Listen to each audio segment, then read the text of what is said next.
This is not great. I don't want to be right on the inch. All right, I'll sit there and help rock. Okay. A couple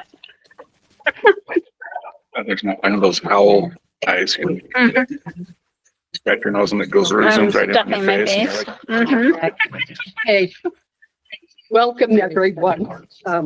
Glad you could join us this evening. And we're going to start off with a little special ceremony to swear in our newest school board member, Jamie Nunley. Jane? We'll do it on the flag.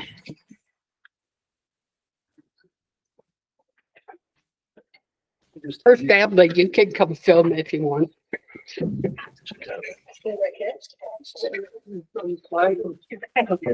Okay.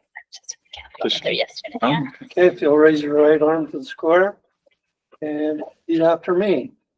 I, Suzanne Jamie Nunley, I, Suzanne Jamie Nunley, do solemnly swear do solemnly swear that I will support, obey, and defend that I will support, obey, and defend the Constitution of the United States the Constitution of the United and the States Constitution of the State of Utah, and the Constitution of the State of Utah, and that I will discharge the duties of my office and I will discharge the duties of my office with fidelity. with fidelity. Congratulations. Thank you.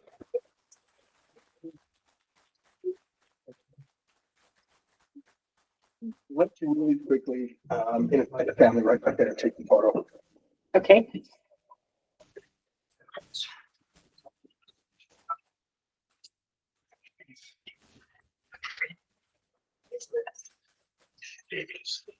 Jamie is. Nice to meet you all. Yeah. Good. So who's gonna talk about Chad. Chad? Chad's up in Chad's ready. That's the hot seat over there. If you're presenting. I don't like where you this- would block with me. this camera. Yeah, block me It from shows my, all- It's actually the best side. Is it? showing me, stuffing my face. Yeah, if you stay right there, you block me, all the better. She's on her way. I texted her. Asked her if she no, they live, you know, stone's throw from my house. Yeah, right there. I don't know your boundaries over. Yeah. She's just out. She just hasn't responded to you. Yeah, she did. She responded, at 5:26, says I'll be there in 5 minutes. So I hope that is my house. Let's stay here. She's at the municipal building. Oh, YCC. YCC. Okay. And, she's with the community.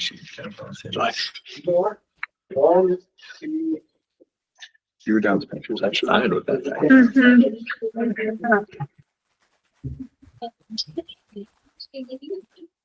Just no idea. Board. Yeah. That's part of the board. YCC, yeah. They had 2 days.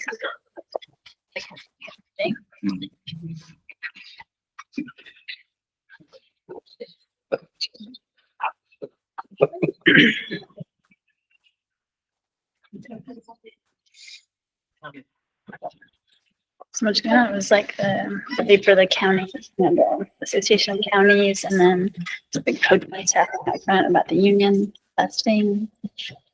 A lot going on. Do you know who's tall? No, he didn't come. He was sick. And now we'll turn time over to our assistant superintendent, Chad Carpenter. Awesome. Well, it's great to be with you all tonight. Super excited to report on some of the work that we engaged in last week and that will be ongoing. I had the pleasure of facilitating a work group, and we'll go through who was there, but it was really aimed at identifying what are some opportunities with our youth sports in a collaborative effort between the city and the school district. And so I'll just kind of walk us through maybe. There we go. Walk us through kind of what that day looked like and what we aimed at accomplishing. We started off the day talking about at least our theme, unleashing your potential. That's something that is our theme that's guiding our year's work. And it was awesome because each of the participants was able to share who in their background related to athletics or otherwise had really helped them unleash their potential. And it was some powerful experiences that was shared. And so it was a great way to set the tone for that meeting. And let me just kind of share who was at the meeting. So representing the city, I really appreciated Mayor Dodalski and Superintendent Rasmussen for their leadership in this effort.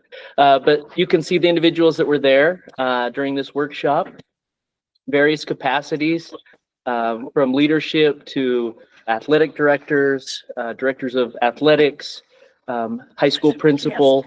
We had a couple who weren't able to attend, but we'll get them the next time for sure. You'll see the images. I included some images from that day of the workshop, and it was very much a workshop, emphasis on work.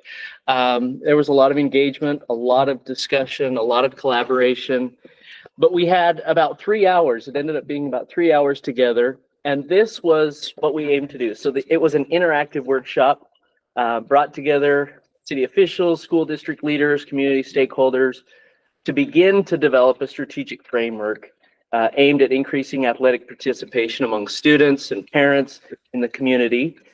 We addressed barriers, highlighted the academic and behavioral benefits of sports participation, and engaged those that were present in developing some guiding principles, common objectives, and we're starting that long-term action plan.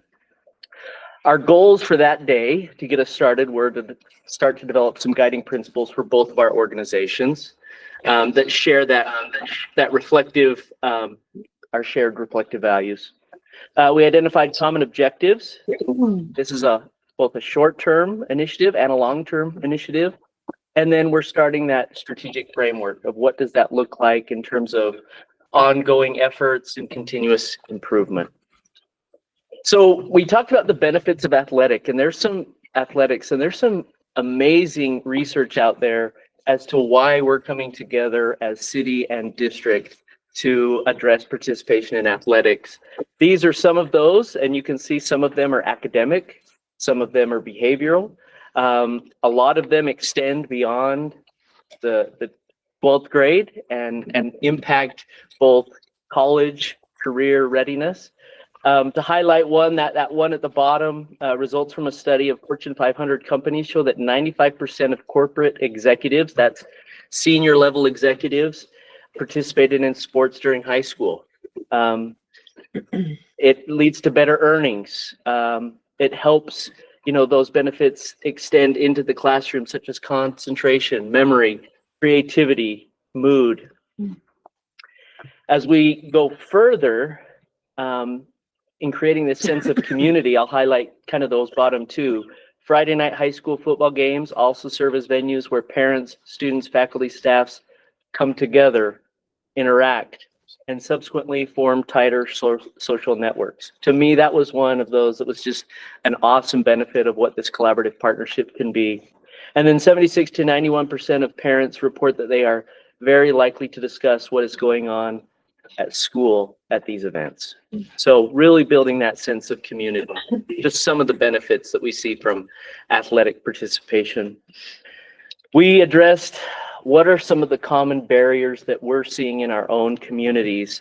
This highlights some of the ones that we discussed. This list is not exhaustive, but you can see, I think a lot of them will resonate with what you hear in your individual capacities.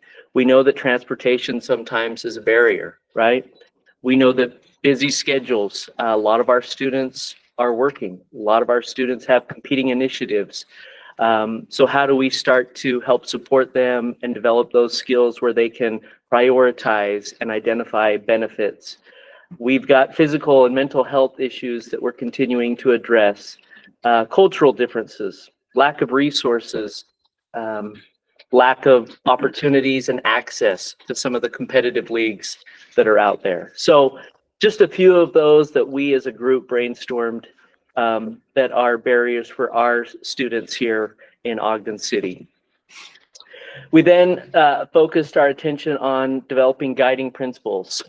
Just to orient the group, this is what we used as our kind of definition. So guiding principles help an organization, or in this case, a strategic initiative, to help maintain its vision and values and drive performance, drive the mission. They also ensure that the organization's culture, survives the long term beyond any of our tenures here. Exciting. We had a big list of different potential guiding principles, but ultimately we landed on these 5. We wanted to be student-driven, data-informed, right? Kids first. All we're doing right here around this table is for kids. We are one city, and Belden Wardle, the principal of Ogden High, brought this up as such a great opportunity, and we all agreed. We have one city, one municipality, and one school district. That is a tremendous benefit that most districts don't have, right? So we can really lean in on that as an opportunity and unite forces for good. We want it to be a high quality experience, right? That high quality experience for students, student athletes, parents, our coaches, and so ultimately our community. We want clear communication that extends to the home of opportunities, that encompasses different languages, that encompasses alignment of effort, which is that last one, alignment and collaboration. This is both fiscal resources, physical resources, alignment of purpose and mission. So those were the collective guiding principles that we came up with that will ultimately guide this work. Visioning and next steps. So we spent some time kind of even just reflecting. Okay, when we're sitting around the table a year from now, what do we hope to accomplish or hope to have accomplished? What does 2028 look like? That'll be here before we know it.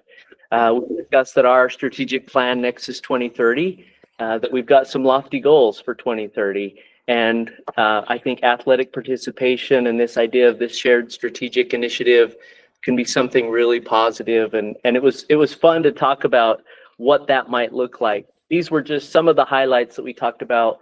What might it look like in 5 years? Our athletic teams are competitive in every sport, right? We've got high quality coaches, not only applying for positions, but then staying long term.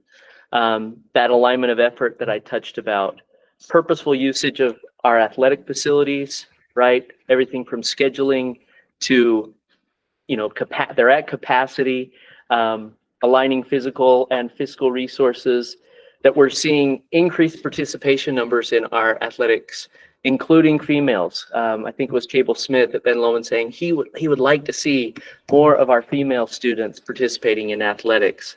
Increased parental involvement, and then that expansion of business and community support for our athletics. Our immediate next steps, so we will meet again in March. We want to review kind of the journey that we've been on. What have we seen in terms of improvements over the last 5 to 10 years? There's been some great things happening. And program mapping. One of the images, you saw the mayor and Mitch kind of already starting that, with connecting some dots, and opportunities emerged in just a 30-minute conversation, which was exciting to watch. So we're going to dig into that a little bit more. It was great to have the Ogden City Recreation there and start to identify opportunities with our elementary schools, and even brainstorming like creating some more robust intramural programs that build that spirit of competition, build that spirit of success, that participation, that excitement, and what does that mean for years to come as they look forward to junior high, as they look forward to high school and beyond. And then hold a coaching summit, which will be down the road a little bit. But those are some of our immediate next steps. And then this is how we kind of concluded. This was something that was a quote that we leaned in on heavily when we started our strategic planning process, and I love it, from Coach Jim Balvano. A person does not become whole until he or she becomes part of something bigger than himself or herself. And I think that's the spirit of athletics, right? You're part of a team. You're engaged in stuff that's hard. You're learning how to lose graciously. You're learning how to win graciously. You're learning about yourself, and you're growing as an individual and learning skills that extend beyond the basketball court or the soccer field, but they go into the workforce as well. So that's in a nutshell, the workshop. Like I said, it was just a week ago, so it's pretty fresh, but Superintendent, Mayor, I don't know if you have anything you'd like to add or a different perspective. No, I just thought it was great. I was going to talk a little bit about we first of all really appreciate the relationship. I think that one city is a pretty unique situation. As I go around to the different districts that I work with other superintendents, whether it's working with one police department, whether it's working with one recreation department, whether it's working with, and we have great people and great partnerships in the city, and we really appreciate that. And so I think we have a unique opportunity to really work together to align some resources, to align some facilities, to make sure that we're providing opportunities for kids at a young age, and really creating kind of a state-of-the-art program where we're helping to build youth for opportunities in the future and give them confidence. And we talked to even with the police about some things they're going to be trying to do and reaching out and in a separate meeting. And so I just think it's a rare opportunity when we have this one border, that we share, and we share this community, to be able to do something together. And I think that was really, I appreciated the open-mindedness of everybody. I think that was like really clear in the meeting. We talked very frankly about some things that were some struggle points. We talked about, we were really honest with each other, but we, I just think it's a great opportunity. Yeah, everything that's been said is accurate. And so just for context, the night before was our State of the City event, and we were really excited to unveil the Ogden Way framework. And a big part of the framework is about strategic alignment. And for the better part of the last year, internally as a city, on the mayor's administrative side, we've been doing a ton of work to get all of our departments aligned and working toward shared priorities. It's easy for an organization to not have that, and so that's a really important focus. But the fun part about the framework and the unveiling is that we were unveiling and seeking that alignment with our partners externally. And so what I said in the speech was that for the first year, we set a tone and we set a standard. In the presentation, I set a direction through the vision. And then moving forward, we're going to set the table, and we're going to invite partners to the table, and we're going to start working towards setting a direction together. And when we get that level of alignment between our internal city and organization and our external partners, then we're going to start setting records. And so it was really fun to have that event the night before, wake up the next morning and literally set the table with our partner, our key partner, the biggest anchor institution in our community with us, which is the Ogden School District. And so, and the most powerful part was when Mara said kids first, because I always hear that from the district too. So I loved that I heard it from Mara. And then the one Ogden, one city, because there were times where something would come up, and we're all human, and maybe you get a little bristly, and it's like, hey, it's okay. It's not about your ego. It's not about us. It's not about our budget. It's not about our program versus this, that, or the other. It's about the kids. And it's like, you're right. And so the abundance mindset was really, really rich in the meeting. So it was very heartening to hear the district employees' feedback and to talk about how we're not just one city and one boundary. We literally have shared constituents. The people that we all serve are the same people, same families, and same kids. And so we're two different taxing entities with the same families. And so they're paying twice, and they shouldn't have to pay double for the same services. They should be paying, I understand that they're paying us both, but we ought to, and we owe them a great amount of responsibility to make sure that we're not wasting that, and that we're aligning it, and we're really putting the money where it matters, where we do the best versus where you do the best, and that they're totally connected. And if we do that, that's a really powerful thing. And Mara and I have been talking a lot lately about this sweet spot that we all have as a city. We are like America's smallest big city or something. It's crazy, right? You're always running into these small town examples amongst a big city environment. We're not a big city. We're 90,000 as a city proper, but we're the big city of the big metropolitan area. And so we're well resourced, like our department. We have 150 uniformed officers, and that's a big department here. It's not that big of a department in the big scheme. And so we are well resourced, yet nimble.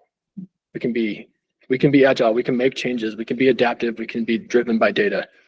And we can make data, you know what I mean? So and I saw the same exact opportunity with the district and the city on sports. If we can do it on sports, we can do it on any other thing as well. And so it was very, very encouraging. And thank you to Chad for your incredible facilitation. I leaned over to him and I go, "Are you gonna be mad if I steal Chad?" And he goes, "No, just kidding." Yeah, you guys were fantastic. So thank you for the effort. It's fun and promising. And I Questions? Yeah.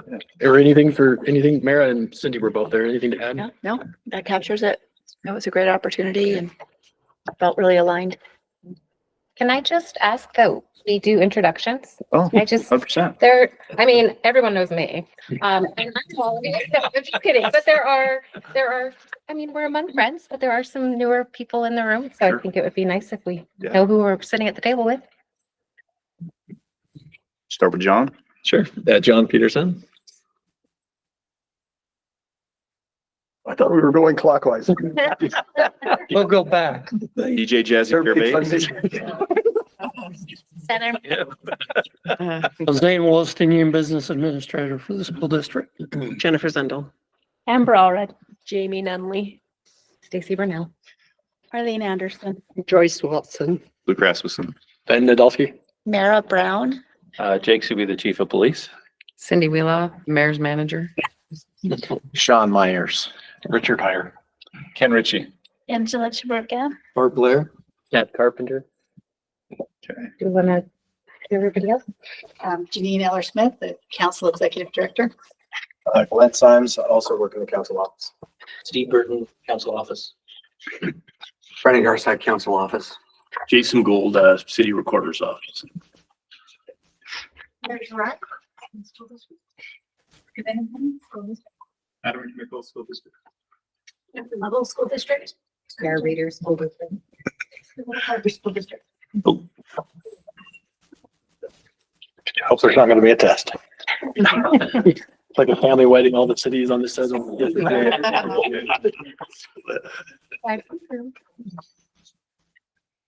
Okay, thanks. No questions. So I guess stand up with us. All right. Superintendent, I have a question. Yeah. Something that really perked my interest was listening to the comment that Chad made about the Ogden City Recreation partnering with the schools. Because I think one of the challenges, I'm not sure, but it seems to me like one of the challenges that I see in the city is that schools have the connections with the youth, and the recreation department is run by the city, who doesn't have those strong connections. That was very insightful to think that that partnership is happening. And I don't know if that's anything you want to comment or not, but boy, that would be amazing. Yeah, we do a lot of things together already. You know, we share facilities, we have programs in our buildings all the time. You know, we were able to just really kind of break down ways that maybe how do we get involved in helping with finding really quality coaches. You know, we have in our city, we have areas where that's just not happening, you know, and then at a young age. And so we just really talked, we worked through some of those barriers. I think it was very, like we're already doing some good things. So we wanted to make sure we gave credit to that, but we just wanted to say like, what's the limit here? Like, what can we do to expand that more, make that, just really truly partner, whether it's sharing facilities. We talked about a ton about advertising, having booths at our events, utilizing our communication channels to get sports out, even having Ed Bridge brought up a point where at Odyssey Elementary, we had, there was a time where we were collecting sign-up forms, you know, just at the office, and then the city would come pick them up. So just even those kind of things, like how do we break barriers and make it easier on families to be able to do those things? So, you know, they can come in and we can help them with signups, so whether it's through a QR code or if it's literally turning in a form at our schools. So we kind of, I mean, that's kind of a lot, but we talked just about any little thing that we could do to try to work together to get kids engaged younger. Awesome. So, yep. You know, when you talk about strategic alignment, you need to be talking about what are the things that we're good at and what are the things that you're good at. And that the opposite of that is what are we not as good at and that you're not as good at. So you're right that they've got the kids all day long. Most of the recreation opportunities occur after school and on weekends, nights and weekends and stuff too, but also at the school. And so when you start looking at it from the lens of one city and putting the kids first, then it's not the city here trying to sign kids up for the program at the school district. It's one city signing up kids while they're at school for one city program, right? And so it doesn't matter if the flyer says Ogden City or if it says Ogden School District, it's the same. It's one and the same. And that's the kind of efficiencies we can achieve without it. We also talked about, like, Chad, you showed that picture of us pointing and starting to digest things. Like, I can't wait until March for that next meeting because we were onto something, right? And I think as a facilitator, he sees that. And so he's already plotting out the next meeting because we were making nuts and bolts progress. But the thought is, we're doing this, and then we're having to do a full handoff in mid-season, and then we're doing a re-handoff back. Why are we doing that? That's what we were getting to. We're like, whoa, maybe you should be doing that, not us. And then we'll pick up over here. You know what I mean? And the intramural thing we even talked about, it's kind of a bold thing, but we even started at being cut you up. But we talked about, why don't we do some sort of intramural activities, and maybe we can do some inter-district competitions that align directly with when the sports signups are. So we could do that before, get kids interested, do a really fun event, have kids participating in say it's basketball. We do a bunch of stuff at the elementary school with basketball. And we kind of open up some after school opportunities, do some things, and then have the sign up. Hey, if you want to continue to do this, here's a great opportunity. Why don't you go do some signups at the city? And why don't you continue this? And trying to get kids to be engaged. We know this day and age, kids, if they don't have a good experience, they don't have fun, they move on quickly. There's too many options. There's too many things that they will go do. If it's not a good experience, they'll move on to the next thing. And we see that all the time in high school. If a kid is on it, even at that age, let alone when they're younger. So just trying to make that quality experience, give them a good positive experience, and continue to encourage them to have opportunity, more opportunity at a younger age, and sharing that responsibility. I just had a quick question. I was curious about partnering with some of the after school programs too. Is that a possibility? 100%. Mm-hmm. Love that. Yep. If I might inject a little something too, I think that we have the pieces in place that really have some phenomenal potential. You've got some great facilities, and we had our high school reunion at Ben Lomond and got to tour the sports facility, and all of us old folks that graduated 50 years ago, thought, wow, that was super cool. And, and we're building you're rebuilding the Marshall White Center. And one of your bullet points was getting parents together also. And I think we need to use those facilities in some way to get parents off the couch and some of those kind of things. And I don't know how we do that. We've talked a little bit about exploring that whole thing, but it'd be nice if we could give that a little more fuel. Yeah. I agree.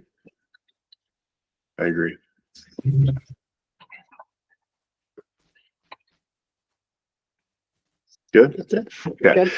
I think the coaching is a huge part of it. That's one of the things I see with sports right now. And sometimes you just can't even get a coach for some of those, but to have like a high school coach that can almost lead that within an area to do some training and teach them. And I mean, you'll get kids that come up through basketball, understanding the fundamentals and kind of almost what the coach, when I went to high school, Mitch Wilcox was the basketball coach. So it was a great time for that. But his secret was that he started really young with kids. Yeah. Art knows the same. 1,000%. He started really young, and that opportunity is huge. I think that if the city can do that, where kids are developing the same programs basically when they hit high school, have a lot more competitive, and those competitive teams create an incredible atmosphere for the school and the city and everybody when they're competing at high levels. So John, you just hit on a really important point. Part of what so Luke and I talk a lot. Just things come up, we call each other constantly, and we're coordinating all the time. But I had this meeting with some of your students of the Ben Lomond High School. It was the Black Student Union at the time. They just changed the name to the Urban Student Alliance. But the group was really reflective to us about lack of hope in some of the students, and it really forced us to reflect on our responsibility with that. What have we done to contribute to that, or what can we do to contribute to a change? And so I kind of walked around town for a while with that in my mind, and it was just weighing really heavy on me. And I called Luke, and Luke's like, let's do something about it. And Because one of the things that that group brought up was, and was sports as one option. They also brought up the STEM, they brought up arts, they brought up music, and Mara brought that up in this same summit because the same thing can apply to other extracurriculars. It's not just about sports. That's the one thing that we're focused on right now, but it shouldn't be the only thing. We need to make these opportunities available for all kids, regardless of your interest. But when we started to talk about Ben Lomond, we were like, if we want to help provide success and hope and spirit and things to rally around on that campus, we need to get to the freaking community pipeline. And that's on us as a city. And so that has everything to do with their first experiences in rec, making sure that they're having fun early. That's all that matters. When you're playing T-ball, nobody cares about score. You know what I mean? It's like, have fun. Next couple of seasons, like fall in love with the game. Just fall in love with the sport and what it means to play a game. And then if you want to start to get more serious, let's make that opportunity available for the next level. And that's where you need to have really quality coaches that are really invested, that are stable and consistent. They're really focused on fundamentals, but they're also focused on fundamentals of life so that they're providing a good environment for the kids. And then really on that picture where we were drawing pictures was when we get close to the middle schools, when we start handing the kids back and forth. We've got to figure that out because kids are falling through the cracks when we do the handoffs. And also the coaches are going back and forth. And so we're replicating and duplicating and making some mistakes there. And so but the important thing is that they have really good mentors along the way. And that the work that we do is to make sure that those mentors as coaches are not focused on and spending their energy on getting through things that we should be doing. And so our staff in the framework of the Ogden Way, we're supposed to be really facilitative and service oriented staff. And so their mindset should become, what do I need to help that coach to succeed? What is my job? It's to get the uniforms to easily. It's to get the sizes that they need without having to ask. It's to make sure that the coach shows up with the equipment day one. It all works, it all fits. You know, when they go to the field, everything's ready for them. They don't put any of their energy into having to schedule it, to prepare it, to find stuff, right? Put it into the kids. And so, because it's so powerful, the opportunities, and we're running a comp program that's been really successful. It's running up against private comp programs, which can be really successful, but also really exclusive. Mm-hmm. And then we're really fumbling around in the middle school until we get to high school, which is really the whole goal, is to get to high school prepared. You know what I mean? Because the high school coaches are fantastic, but they're struggling because we haven't prepared in the lead up. And so we really need to make sure we're mindful in that lead up. We all talked about a coach that influenced us, and we all to a T had somebody at a young age that was really impactful in our life that led it in a different direction. So I think that's a key component, and we just have to be honest with where we're at. I mean, you go to Morgan and there's 200 kids on the football team. Well, why? They have 5 teams per age playing Little League all the way through, but they have a ton of parental support that's driving that. There's certain aspects and areas in our city where we're going to have to help drive that. And if we don't, it's not going to work. So that's kind of what we're after. It's a lofty goal, a lot of work to be done in that. Coaches are pivotal, high school coaches, that pipeline. But I think there's things that we can do. So well said. I wanted to share just a little bit about our district and where we're at and kind of do a highlight. I'll try to be quick. Chad already touched on unleash your potential. This is kind of our demographics of where we're at right now. So currently this year we have about 10,045 students. That's as of October 1. So we are kind of on a downward trend and have been for a long time. But it's starting to plateau a little bit, which is a good thing. Just kind of a unique thing about that downturn that some people don't understand. Across the state of Utah, there's a decline in student enrollment, the whole state. Weber District had a decline in student enrollment. Davis District had a decline of 900 students in student enrollment. So that's a trend across the state. The biggest factors we worked with our demographic company is birth rates. For the first time in Utah, birth rates are below 2.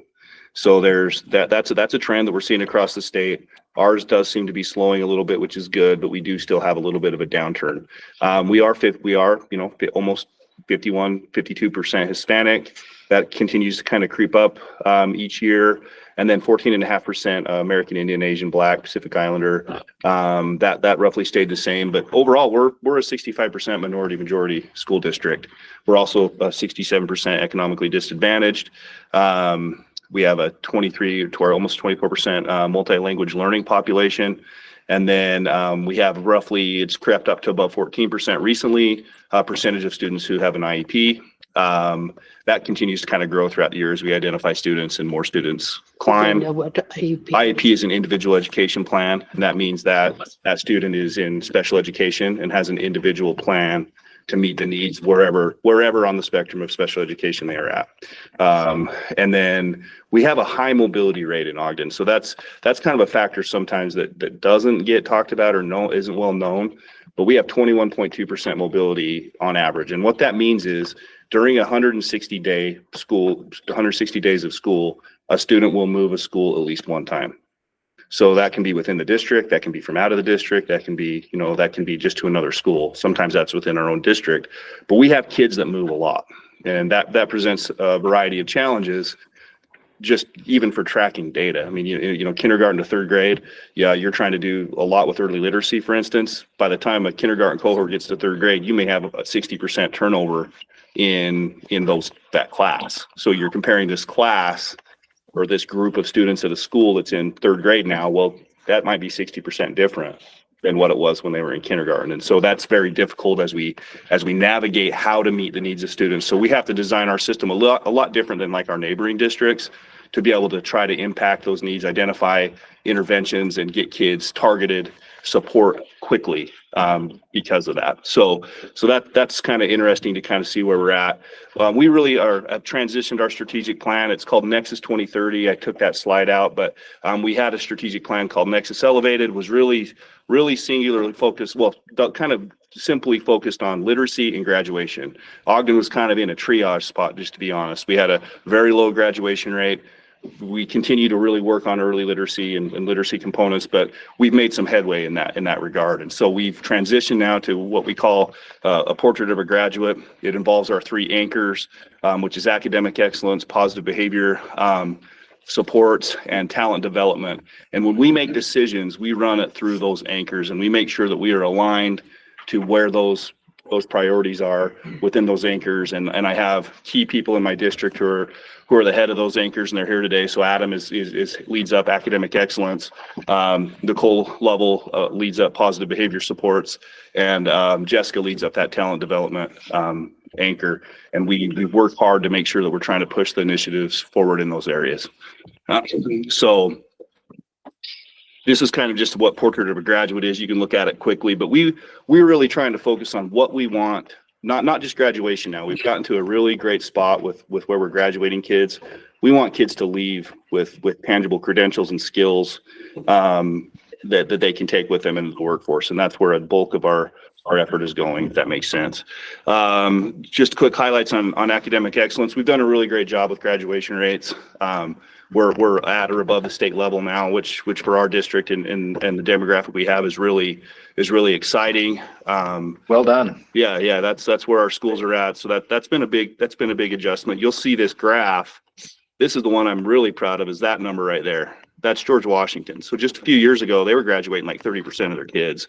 In fact, we were even talking about maybe there was internal discussions around what are we doing, George Washington. Those are not acceptable results. Even, in 2015-16, we, as a district, we had a 68% graduation rate. That means 1 in 3 kids wasn't graduating. That's also not an acceptable result. And so a lot of efforts have gone into throwing extra intervention, supports, help, calls, we could talk about that forever, to help kids get the support and meet those kids where they're at in order to get them across that finish line. George Washington's made some tremendous strides with how they've approached education, and they're doing a great job. They actually are it's just not the graduation rate. They've actually, for the last 2 years, they've had to reconstruct their graduation wall because they've had so many more graduates. So they're graduating more kids, not just a higher percentage, which is something we're super proud of.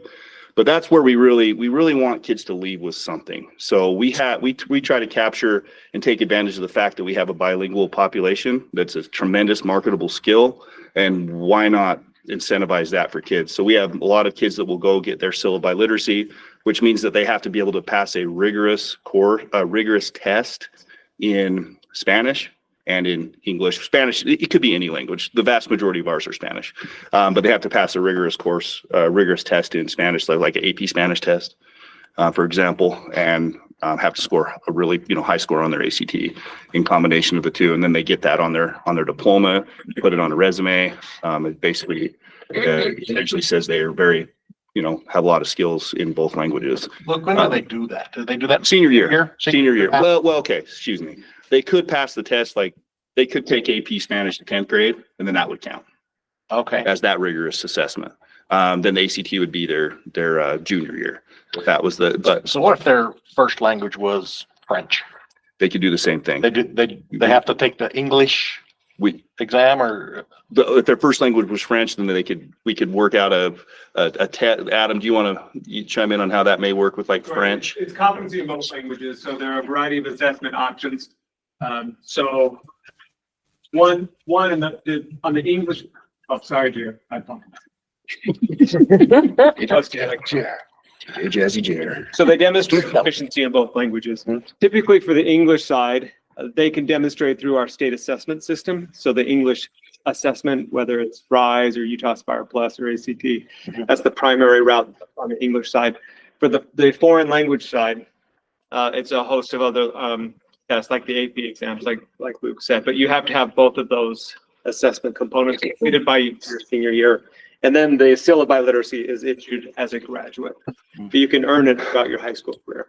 That's a cool thing. It is. I'm glad to know It's a about that. fantastic Thank you. opportunity And that the state provides. I think what it does too is it really, I mean, if you're a student and you're making that a big deal to them and you're trying to help them understand that this is something you need to be proud of. Yeah. You know what I mean? And so that's a big part of it too. It's just like honoring that in students, you know what I mean? And helping them to be proud of the fact that they are bilingual is a huge thing.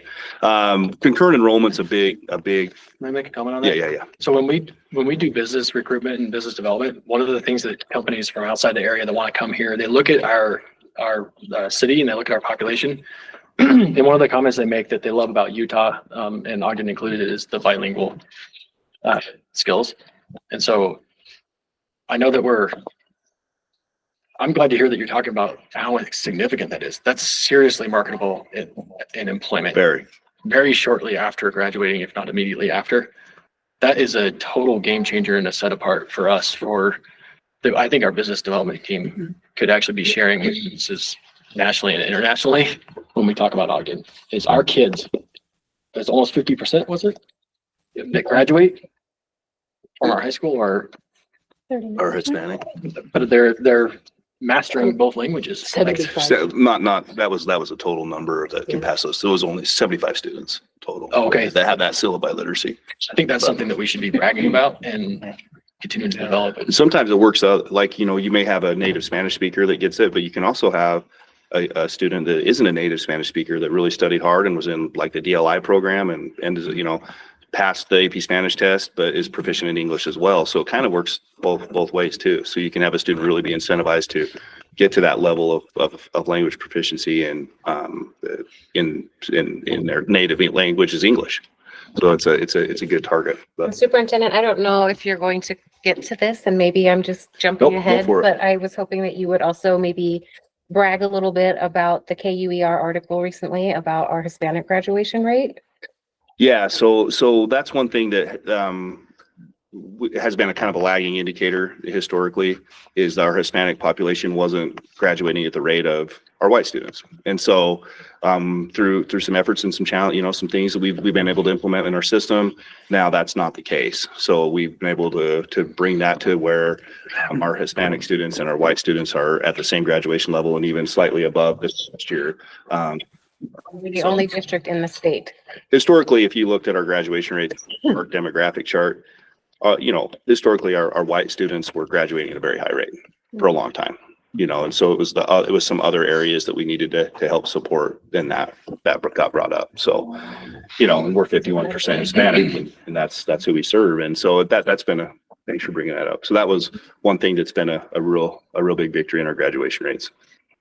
So that kind of transitions me to, okay, so we're graduating kids, now what? So we want kids to have opportunities. We want kids to leave with post-secondary credentials. There's actually a bill in the legislature right now that's talking about first credential. And if we struggle in some areas, but the area of post-secondary opportunities for students is not an area that we struggle in. It's actually an area that we're very proud of, and you could compare us to really any education system. And our students have the opportunity to have some tremendous outcomes. So 568 of our students, seniors, which, you know, that's a majority of our seniors, are enrolled in concurrent enrollment. And that number has grown, that the 5% last year, but the 2 previous years were double-digit percentage increases. So that's been an ongoing increase and something we're super proud of. Also, we've been able to grow AP.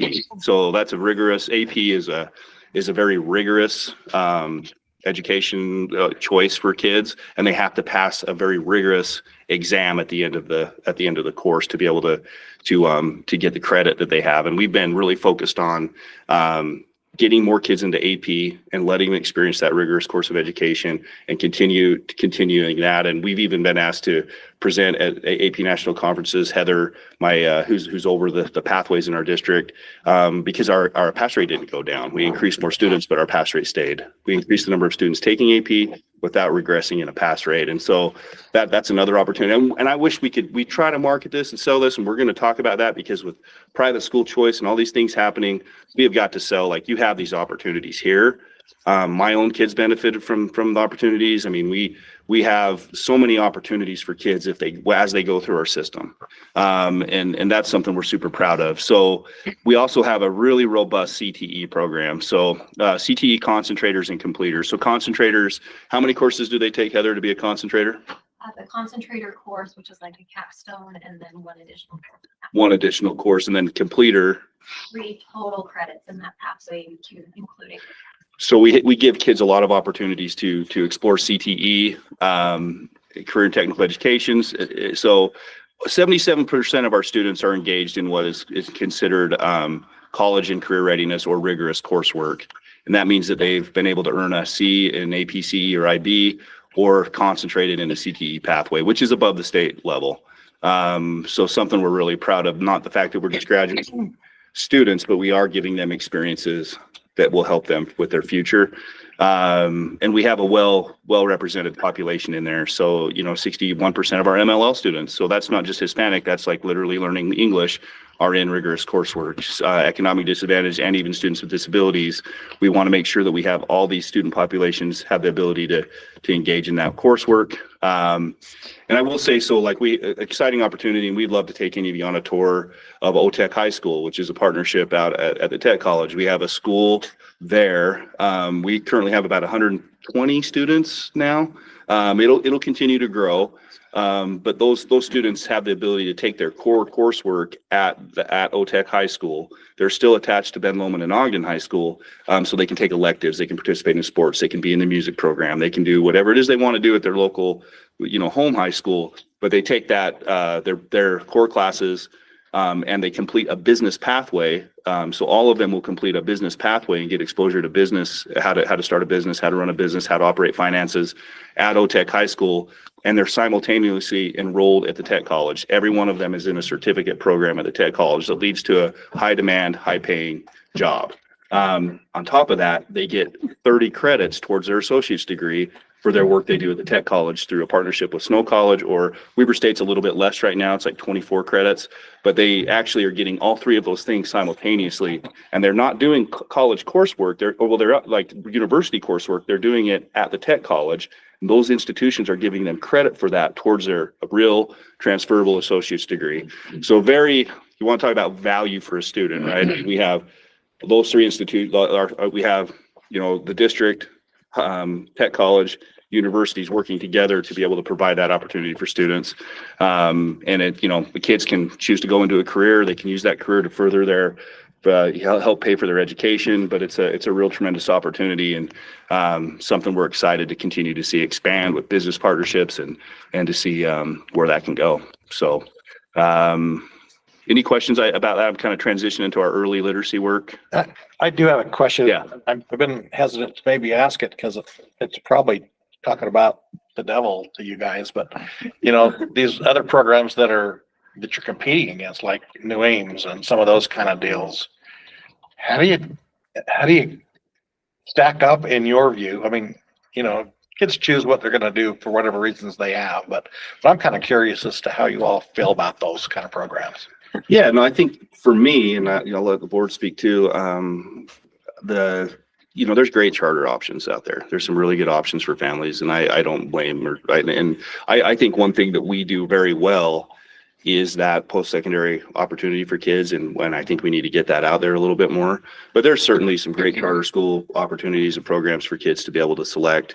I think that we have just as good and or better opportunities. Well, that's what I'm hearing. And that's kind of why I asked the question is, you know, when my own kids were in high school, they did go to OTEC for a class or two or whatever. And I went with them. Yeah. You know, with my boys, we went and took some welding classes and stuff, and they got those kinds of credits that really got them on their way to secondary education, I thought. And so, you know, I had grandkids that went the New Ames route, and they did very well that way. Sure. But I'm just kind of thinking that I just didn't know if it was a perception thing, because it sounds like you've got all of the same types of opportunity. I do think there's a little bit of a stigma that's kind of lasted for a while, and I think I think it has turned a lot, but where we're at now with those opportunities is not where we were at 10 years ago. Mm-hmm. Do you know what I mean? Yeah. So that's a story we have to continue to shout. I just want to add to that. I went to Mount Ogden the other day and they were having their honor society, and there was 100 of their ninth graders that stood up that are taking CE courses. I just thought that was really cool to, like, you know, I think of it like in the high schools like Ogden and Bedlam, but to actually see it and see all the students stand up and get applauded for their good efforts, it's really cool to see the growth. Yeah. So. Cool. So Yeah. Thank you. Luke is always telling me about the career readiness and the post education opportunities and so on. And I actually get asked quite a bit about school choice. Just people don't draw a distinction between me and the district for some reason, right? But so every time I've talked with Luke and learned more about it, I always say, you know, school choice is a thing. And I think if you really put your mind to it and do your due diligence, you're going to choose this Ogden School District. And that's when you have an opportunity to talk about the post education opportunities and career readiness that I don't know that anybody else is doing like you guys are doing. Well, we just spent the last 5 days in Washington, D.C. at the National School Board Association Equity and Advocacy Symposium, and really, you know, talking about federally what's going to be happening with the new administration around education, and we already know what's happening on the state level. And I do think it's interesting that the Department of Education currently has a social media ad that's talking about school choice, and it lists all these options, but it doesn't include public education as a school choice. And, you know, we talked about what we need to be doing as a district, because we do have fabulous program. We have, I mean, Ogden is continues to win marching band and all sorts of other things. Our programs, our IB program, which I'm sure Superintendent Rasmussen will talk about. But there is a kind of a stigma that, like, oh, Ogden School District, public schools, we have amazing educators. And as someone who, you know, my son navigated special education his entire career here. And that is something that, had I taken him out and tried to get him into a public school or a private school, they're not required to accommodate students with disabilities. And so when we're talking about choice, I think like we need to be emphasizing and advertising what great choices we do have here in Ogden, because the vouchers, they will disproportionately impact the majority of our students. Can I tell you an unrelated comment? So my mayor's coin it looks like a poker chip for a reason. I came up with that because in Ogden, if you live here, you have a little bit of a chip on your shoulder because people have a stigma about who we are and we believe we know who we are. And I've got these in my pocket because it's senior night for a basketball game for girls in one of your high schools, and I'm going to go give those to the seniors. But the point being, I feel like when I'm hearing you talk, I'm hearing my chief of police talk, because he talks about what do we got to do to change the stigma around crime rates, because we've changed it. Yeah. it's an Ogden thing. We all struggle with that stigma, and it's time that we take that chip on our shoulder and be damn proud of the work we're doing, and we put it out as much as we possibly can into the headlines to change everybody's opinion, because it's not who we are. Right. 95% of the kids in the state are in public education. So that's the kind of the interesting thing there when we talk about that. And I mean, of course, I'm a huge advocate for public education. You know what I mean? I think that's the hard pill to swallow when you're kind of in these seats. I think when we get $4,270 on the WPU, that's what we get, which is 49th in the nation. And I'm not complaining. I'm just saying that's just the reality of the fact as far as we're funded. Now, there's a variety of reasons for that. We have a high student population per tax base, we get that, but the vouchers are $8,400, which is double that. And then we talk about other incentivized things. So that's when money kind of gets funneled away. What I've tried to talk with legislators about is like, we just have to be careful, because there's have to do's and there's nice to do's, and there's great to do's for kids. And when we have to do special education, we have to do, the core, we have to do those things. We have to. It's mandated that we do graduation requirements. We don't have to have OTEC high. We don't have to have an IB continuum. We don't have to have a bunch of AP and IB programs. We don't have to do those things for kids. We don't have to try to push kids into every concurrent enrollment opportunity that we can. But those things all cost money. And so sadly, what happens is what we have to have hard conversations. If we do get money funneled away, the conversation becomes, what programs are we cutting? What opportunities that we're taking away? And that's where I try to say we do have a choice, and you have to just understand. So we have to do a better job of selling our choice, because there's a lot of choices. You can go any which way you want to go in our system, in most systems. And there's a lot of opportunity for kids to be successful. So that's kind of the way that I try to phrase that when I talk about it. Superintendent, what is the percentage of students that are in public education in our school district? Zane has those. I know we pulled those numbers. I'm not sure of the exact. We lose about the same amount of student. We're not much different than other districts as far as the number of students that choose like a charter option. And charter, is public. I mean, it is a public option. We have about 2,500 kids attend charter schools. So it's about 25% of our. Vast majority, like you have like Ogden Prep Academy, and you have some, New Ames, you have, OPA. Yeah, OPA. You have Vinci.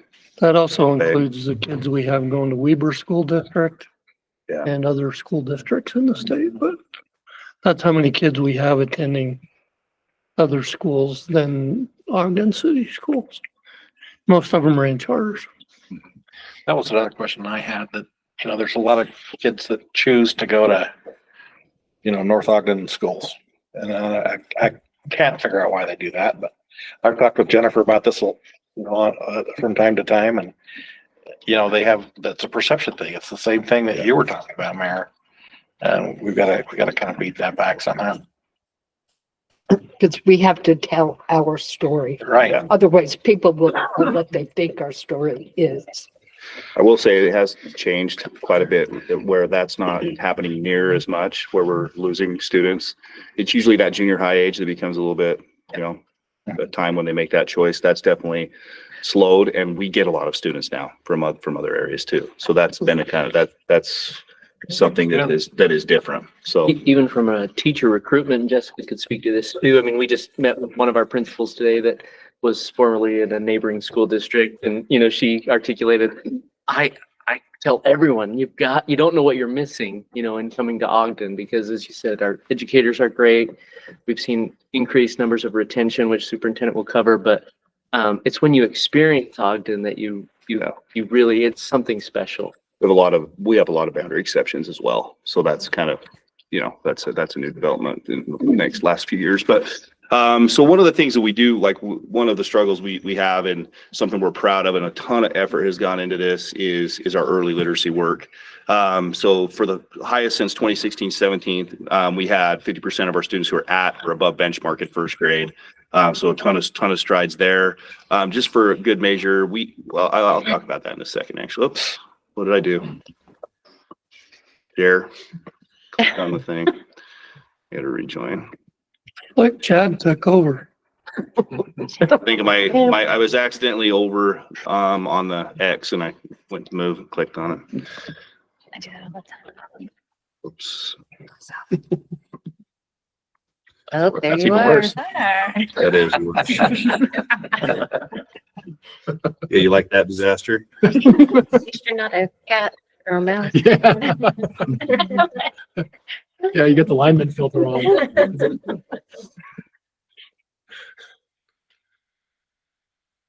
Yeah, I do. Let's see.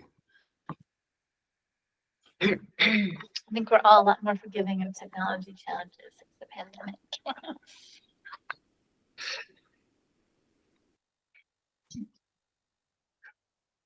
Yeah, I just got it there.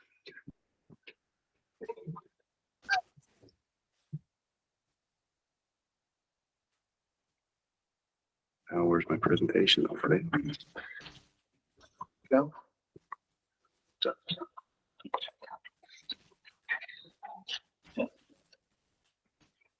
While we're waiting, I can't help but say, I keep thinking in my head that keep Ogden a secret. We're talking about sharing all these great things. I'm like, oh, but aren't we supposed to keep a secret? You know, I share that sentiment to some extent. Yeah. Especially our ski resorts and things like that. Mhm. Like, we love it. We got a great place here. Yeah, we do. Like we need Ogden to stop being a secret to the people that are already in Ogden. Exactly. Yeah. There you go. That's a good way Growing to too make it fast. right. Yeah. Our ski resorts are not a secret. I know. No. Sorry to hear that. Being up there. Secret is It's out. not a secret anymore. All right, I think we got her. Oh, Jared, did we lose the whole presentation now? Oh, now we lost the whole thing. I'll just talk through it. It's coming. Okay, there we go. Okay, so early literacy. So we're really proud of that effort. For the first time, this is a big number. We like to talk about a ton because it's never happened. So 60% of our students in grades 1 through 3 were typical or better in reading growth as measured by our state assessment, which is the first time that has ever happened in the history of Ogden School District. We've never met that state reading goal before, and we met it last year. And so, like I said, something we're really proud of, seeing that forward momentum, and we know that'll pay dividends throughout the system. We know that will continue to pay dividends as those kids grow and move throughout our system. You know, our students grew. They had an increase in grades 1 through 3 of 9%. And the previous year they had gotten to pre-pandemic level, or they got to the levels of pre-pandemic. Then we had a big jump again. One of the challenges we have is our kids come to us very low. So we give an assessment at the first week of kindergarten, and our students come to us the first day of kindergarten lower than anywhere else in the state, if that makes sense. So our students are coming to us not prepared for kindergarten. And I'm talking any district in the state, we are the lowest first day of kindergarten, but we really grow them throughout that year. And so that's the growth you see in kindergarten. What we've had to work on is helping to continue that growth as they progress to first grade, second grade, third grade. That mobility rate is a challenge. I talked a little bit about that. So those are things we're proud of. We still have a ton of work to do in this regard. We were proud of our math growth as well. This was kind of not that we don't focus on math, but we've been very heavy on the literacy space, but we had a huge bump in our math benchmarks in kindergarten as well. Talked a little bit about IB. So we have a really strong IB continuum. IB stands for International Baccalaureate. And it is a very rigorous course of study, and it's kind of a way of learning. It's a different type of learning that kids engage in. It's more inquiry. The teacher becomes more of the facilitator, and is helping kids explore and have well-rounded experiences that are connected to different things that are going on in the world. And we have Liberty Elementary, which has the primary years program, Mount Ogden, which has the middle years program, and then Ogden High School, which has the diploma program, which is really a full course of IB that they take in high school. It's a very tough choice for those kids. They have to be really committed to that. And then we have now the career program at Ogden High School as well, which connects to a CTE pathway. So it exposes them to IB rigor, but they also are able to explore a career. And so we are the only district, I think, west of the Mississippi that has that entire continuum and available for students. So a lot of work there. We just got authorized this last year at Liberty and Mount Ogden. So more to come. Those things are emerging. One thing I didn't put a lot in about behavior, but I wanted to just shout out to Nicole and her team and what we've done. It's not that we don't have behavior problems. Trust me, we still have behavior problems with students. but it's gotten a lot better. It's not now the predominant conversation that we have with principals when we meet with them. It's really, really improved over time, where just a few short years ago, we would have meetings about where are you at as a school, where we touch base with our principals all the time. That was the topic of conversation. And now it's academics. So that's been a real positive adjustment in our schools. As far as talent development, just wanted to say, like, we've kind of bucked the trend of, we've retained, our goal was by 2030 was to retain at least 85% of our educators. We've been able to retain 87% of our educators. We've done that through really trying to listen we went through a process of surveying our teachers, going out and meeting with them in focus groups about their survey results, listening to them, co-designing solutions with them. The board has been tremendous in supporting efforts to help pay our teachers better. Our teachers we start above $60,000 a year, which is a huge benefit for our teachers. We've listened to them, to work with them to get like paid time off, different things that, that were because of this. So just for the last decade, prior to 2 years ago, we had to onboard about 100 new teachers every year in Ogden. So out of 650 teachers, we were onboarding around 100 teachers. The last 2 years, we've only had to onboard around 30. So that's a 70% increase in retention, if you look at it that way. So what that has done, I think is kind of one of it's probably the biggest factor where we've started seeing growth, is because we're keeping our people. We're keeping our people in early literacy. We're keeping our teachers as they develop through the system. They get better, and we don't want to lose a teacher that's been with us and well-trained 4 or 5 years, and they bail and they leave. Now we got to start over with a brand new teacher, and it can be very difficult. So that's one thing that's dear to me, is taking care of your people, having a positive culture, taking care of your people, and making sure that you're listening and caring and understanding where they're coming from, which has resulted tangibly in being able to retain people. And that's huge. So that retention piece is something we're also proud of. Just kind of some stuff about survey results. I don't think you guys will want to see that. Another thing that Jessica has really let out on across the state is we can't rely on the universities to develop our teachers for us. So Jessica and her team have really worked hard to create our own pipeline of teachers. And we now have 59 teachers in our system currently. We've started to hire many of them that have been in their previous years that are in what we call the Grow Your Own pipeline. So they are teacher assistants.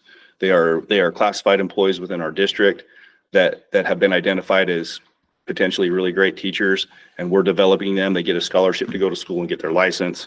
They're already working in our schools. We're giving them practicum experiences, internship experience, we're giving them experiences to help develop them along the way in a variety of ways, so that we can kind of take ownership and develop teachers the way we want to within our system. If that makes sense.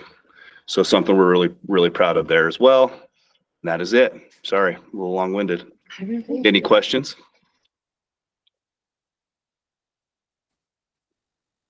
Little bit about Ogden. I think I just emphasize what you said. We got to tell our story, and my own personal experience. We love the school district. We're huge advocates. We've had 4 kids graduate. All of them receive full ride scholarships. I've got a graduate at Weber State now. I've another one attending there. One at SUU. One at Utah State. And so, but they're just the experiences they have with the teachers care, like it's incredible. This morning, my oldest son's first grade teacher, we ran into her, and she's just like, I just got to tell you how excited I am. Joseph's just amazing, and just happy to see the other side of Joseph, the parents, right? And just a cool experience, and it gave us an opportunity to thank her for her contribution, what she did to help our kids. So, and on that note, I do have to slip out a little early for my daughter's basketball game, but I think that's it. I tell parents and that are in our neighborhood that the best part about Ogden City Schools is that you don't go to a school where everyone looks and thinks the same. We got a great group of individuals there, and opportunities to really to grow and prepare for their future lives. Appreciate that. Work on my best. Well, yeah. And where else can you learn to play the bagpipes, right? Yeah. You can. In my living room. I know. Yeah. Thanks so much.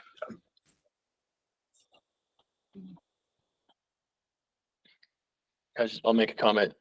Every time I see you, I tell you it's a great time to be in the district. It's really a great time to be in the district. You don't just feel it when you're a parent and a kid, but you just showed the numbers. You quantified it just there. Yeah, and we still have some room to grow. I mean, we have some Always. achievements and some assessment things Always. we're really working on. But we're just proud of the growth, and again, it takes a community, and we love what we're doing, and we have a good board and progressive and forward thinking, and they allow us to do some crazy things, try out some crazy things once in a while, and some of them work, and that's awesome. So. I definitely applaud you. I remember when we first met about 8 years ago, and you were the principal at Ogden High School, and things have definitely changed from the numbers. So I applaud everybody for that effort. So now it's City resource officers, Subi. Chief of Police Jake Subi. Well, thanks for having me. I appreciate the invite. I guess we need to speak to our SRO program, which is, we've got a great group of officers right now that are working in our SRO program. A couple of years ago, we wanted to really put an emphasis on the importance of our SRO program, and we historically had a supervisor that it was part of their job. It wasn't their whole job to help manage our SRO program. So there wasn't the focus that we wanted in that. So a couple of years ago, we requested to get that full-time position as sergeant that would oversee our SRO program. And now that we've had that in place, I think we've seen some significant growth in how we're operating within the schools. First and foremost, we're always going to factor safety and security of the school and the students and faculty and those that are coming to and from the school. That is always going to be our primary goal. However, that is such a small percentage of what an SRO is doing each day. And so having a supervisor and a sergeant that is directly over that can help message this out, can go to these schools and interact with the different SROs. We've been able to grow that. So for me, the non-enforcement related contacts are critically important to the safety and security of that school, and then also building the relationships that we want with those students. It gives us an avenue to build those relationships, because oftentimes it can be hard if we're always just the responding person to the negative situation, to be the person that's handling that fight or whatever it is that might be. That may be a role we have to play, but that should be the minor role if we keep our schools safe. And so our SROs really have a priority of doing that so that they can engage in more significant non-enforcement related contacts. And as my vision as a new chief, I've only been the chief for about 3.5 months, is really to continue to build that relationship that our SROs have with the students, with the faculty, so that it is a very cohesive, that it's not an adversarial relationship. I want it to be one of cooperation and support and a partnership. And I truly feel that from the school district side of this. We've had some recent meetings. Some of my big plans is trying to increase our youth engagement, law enforcement, youth engagement, non-enforcement related engagement, some activities outside of school during the summer months. Taking our SRO program, typically in the summer months, our SROs are just scattershot into varying parts of the department to fill gaps. But if we have employees, SROs, who really have the ability to sit down and communicate with kids and can interact and feel comfortable, why wouldn't we capitalize on that throughout the summer? Especially if they're working with students during the school year who they know are the ones that they're really watching and checking on and frequenting, and then suddenly you separate for three months. Now you have to rebuild that and what potentially happened. And so the idea and the hope is that we build those relationships during the school year, and then we push and entice these kids to come out and participate in some of our summer events. With the new Marshall White building coming, that's going to open up some fantastic opportunities for us. We'd love to capitalize on the north end and utilize Ben Lomond High, because they have a fantastic facility to get the north end schools involved. And so then when we're walking into the next school year, there really isn't that gap anymore, that those groups of kids that may have struggled, but we've helped kind of maintain and stay on track and keep from getting in trouble, want to continue because the relationship wasn't severed and things didn't happen in between there. So that's a lot of what I'd like to see happen as we move forward. We got some good programming that we're working with the school district in kind of helping us find who's the right kids too, right? Because we can guess and And we want any kid to feel like they're welcome to come out, but we also know that some probably need the attention more than others, positive attention, especially positive attention from law enforcement. So the goal is to build that. And so that's my vision. That's where we're going to start heading. We've already got some good plans in place. We've got some programs that we're going to start building. It's going to be a work in progress as we kind of work through this with the school district.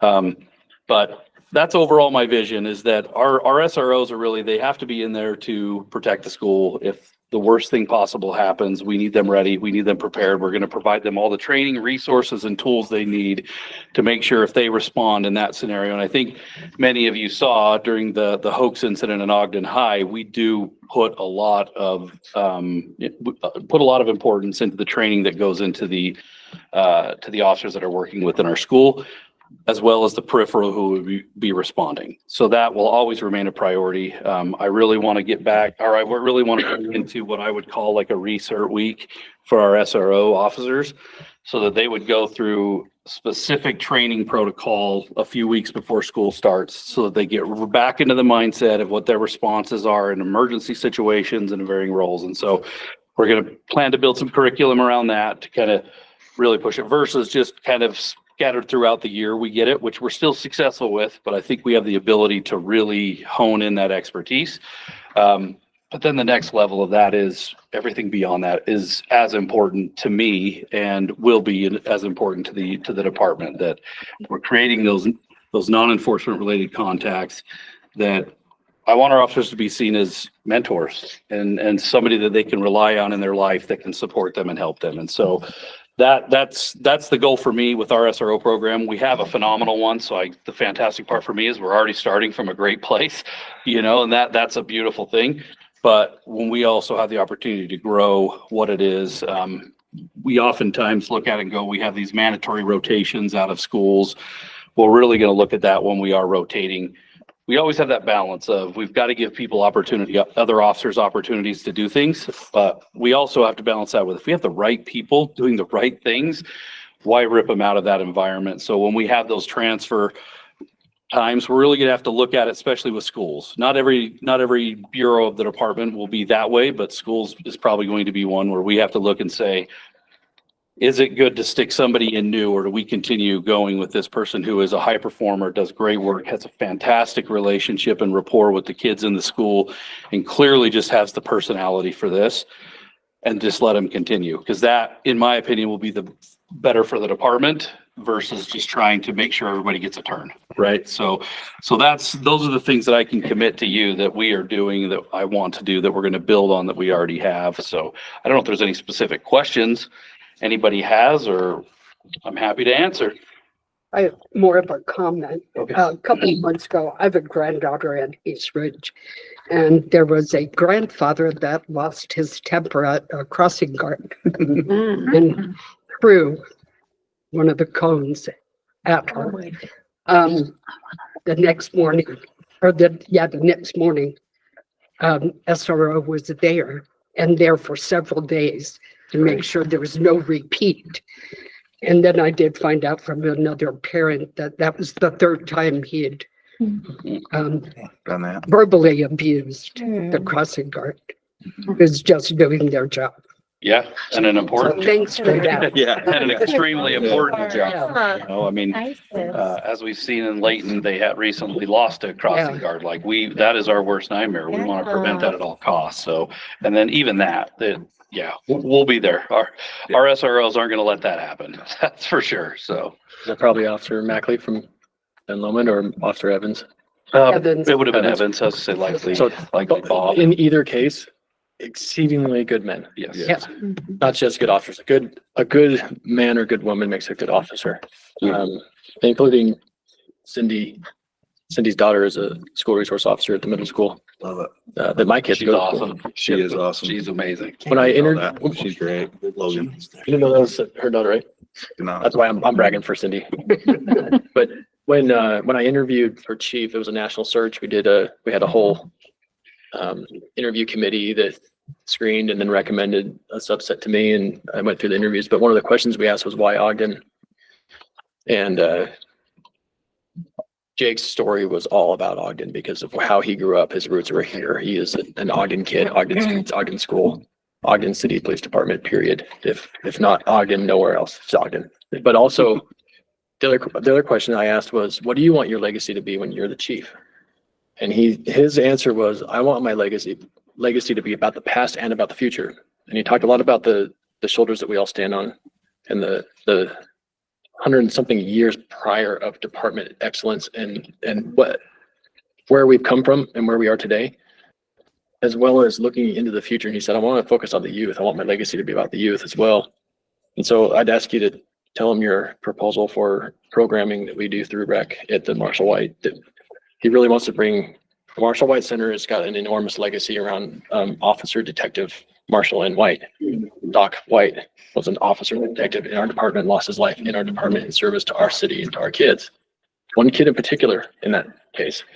And it's one of our officers that told the story about Marshall White on Junction City Justice, right? That everybody's got to listen to it. It's so strong. It's a 2-part series. If you haven't heard it, you've got to listen to it.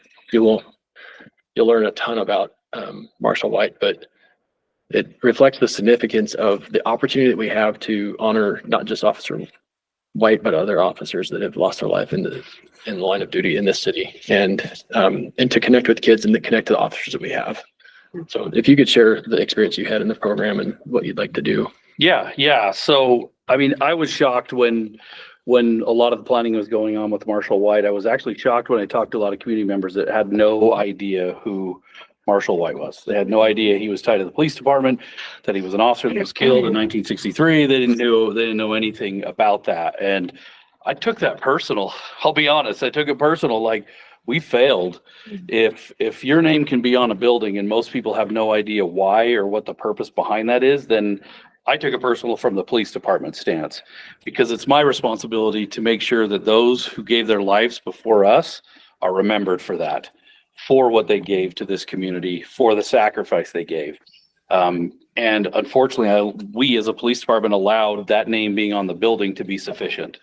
And that's not sufficient, and it should never be sufficient. And so with that, I think it's a great opportunity to reinvigorate that now that the Marshall White is being rebuilt and what it's being created and how we can interject our police department into that in non-enforcement related activities. Some of the initial programming we're looking at doing is there's a program called Rad Kids. It's phenomenal. They're about a week long. It'll be free. It'll be put through the recreation department.